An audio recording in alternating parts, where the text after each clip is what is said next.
Praise the lord. ప్రభువైన యేసుక్రీస్తు నామములో ఈ ఉదయకాలమందు మీ అందరికీ శుభములు. ఈ దినమందు ప్రత్యేకంగా దేవుని యొక్క వాక్యంలో మృత విశ్వాసము గురించి యాకోబు భక్తుడు జ్ఞాపకం చేశాడు. దయ్యముల విశ్వాసం గురించి మాట్లాడాము. మూడోది దైవికమైన విశ్వాసం ఎలా ఉంటుంది. యాకోబు పత్రిక 2వ అధ్యాయము 21 నుండి 25 వచనాలలో ఇక్కడ ఆ విషయాలు వ్రాసుకొచ్చాడు. ప్రియ దేవుని బిడ్డలారా, క్రియాపూర్వకమైన విశ్వాసం అని చెప్పుకోవచ్చు మనం. దైవికమైన విశ్వాసం అంటే ఈ సందర్భముగా ఇద్దరు వ్యక్తుల గురించి యాకోబు భక్తుడు ప్రస్తావించాడు. ఒక పురుషుని విశ్వాసం గురించి, ఒక మహిళ విశ్వాసము గురించి వ్రాశాడు. ఒక పురుషుడు అంటే అబ్రహాము యొక్క విశ్వాసము, ఒక మహిళ అంటే రాహాబు గురించి వ్రాసుకొచ్చాడు. అబ్రహాము విశ్వాసము ఎలాంటిది అంటే క్రియలు కలిగినది, మృతమైనది కాదు. దెయ్యముల విశ్వాసము కాదు. అబ్రహాము విశ్వాసము దైవికమైన విశ్వాసము. విశ్వాసానికి మారు పేరు అబ్రహాము. అబ్రహాము దేవుని యొక్క స్నేహితుడు అని 3 పర్యాయాలు బైబిల్ గ్రంథంలో ప్రస్తావించబడింది. అంతటి మహోన్నతమైన స్థానానికి ఆయన ఎదగడానికి కారణం, ఆ స్థాయిలో ఉండడానికి అతని విశ్వాసం. అబ్రహాం విశ్వాసం అచంచలమైన విశ్వాసం. అది మంచి క్రియలు చేసే ఆశ్చర్యకరమైన విశ్వాసం. ఎవరో అన్నారు, నేతి బీరకాయలో నెయ్యి ఎంత ఉందో విశ్వాసంలో అంతే ఉంది అని. నేతి బీరకాయ విశ్వాసం వంటిది కాదు అబ్రహాముది. అబ్రహాము అనే పేరు అబ్రహాముకు దేవుడు పెట్టిన పేరు. గతములో పేరు అబ్రాము, 3 అక్షరాలు. తరువాత అబ్రహాము అంటే జనములకు తండ్రి అని అర్థం.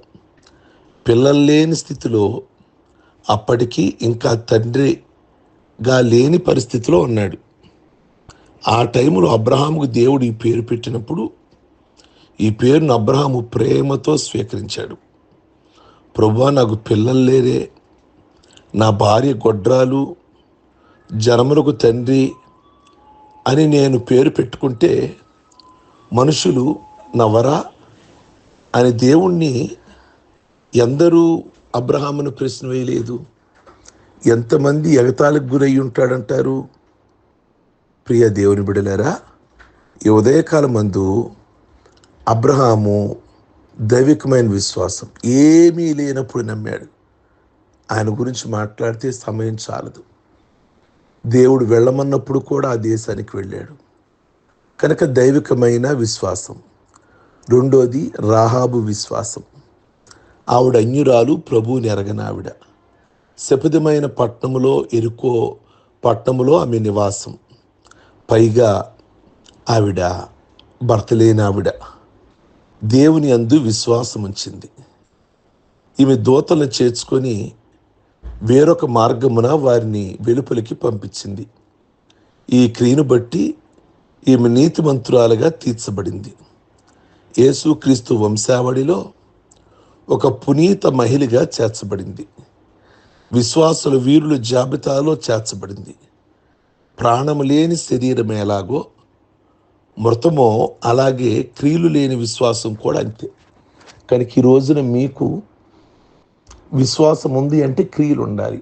అబ్రహాములో ఉన్నాయి ఆ క్రియలు. వెళ్ళమన్న దేశానికి వెళ్ళాడు, చూపించాడు. పిల్లలు లేనప్పుడు ఆ పేరు పెడితే ఓకే అన్నాడు. తన కుమారుడిని బలి ఇవ్వమంటే ఇవ్వడానికి సిద్ధమయ్యాడు. క్రియలు ఉన్నాయి ఆయన విశ్వాసంలో. రాహాబ్ అనే వేసి కూడా క్రియలు ఉన్నాయి. దేవుడి బిడ్డను చేర్చుకుంది, రిస్క్ చేసింది. కనుక ఈ రోజున మీకు విశ్వాసం ఉంది అని చెప్తే క్రియలు ఉండాలి. పబ్లిక్గా ఒప్పుకోవాలి, బంధువుల ముందు ఒప్పుకోవాలి, ఆసక్తిగా మందిరానికి రావాలి, రక్షణ పొందాలి. ఈ క్రియలు లేకుండా నాకు విశ్వాసం ఉంది అంటే ఎలాగునా? క్రియలు కలిగిన విశ్వాసంగా మనం ఉందాం. ప్రార్థించుకుందాం. సర్వశక్తి కలిగిన ప్రభువా, ఈ ఉదయకాలమందు అబ్రహాము, రాహాబు అనే ఇద్దరిని యాకోబు భక్తుడు మాకు పరిచయం చేశాడు. వాళ్ళకి విశ్వాసం ఉంది, క్రియారూపంగా చూపించారు అన్నాడు. ఈ రోజున మాకు కూడా ప్రభువా క్రియారూపంగా ఉంది కనుకే మేము మా బంధువులలో, మా స్నేహితులలో, సమాజంలో ఆయన మీద విశ్వాసం ఉందని ప్రభువా మీకు వందనాలు, స్తోత్రాలు, బయటికి రాగలిగాం. అన్నిటినీ అందరినీ విడిచిపెట్టగలిగాం మీకోసం.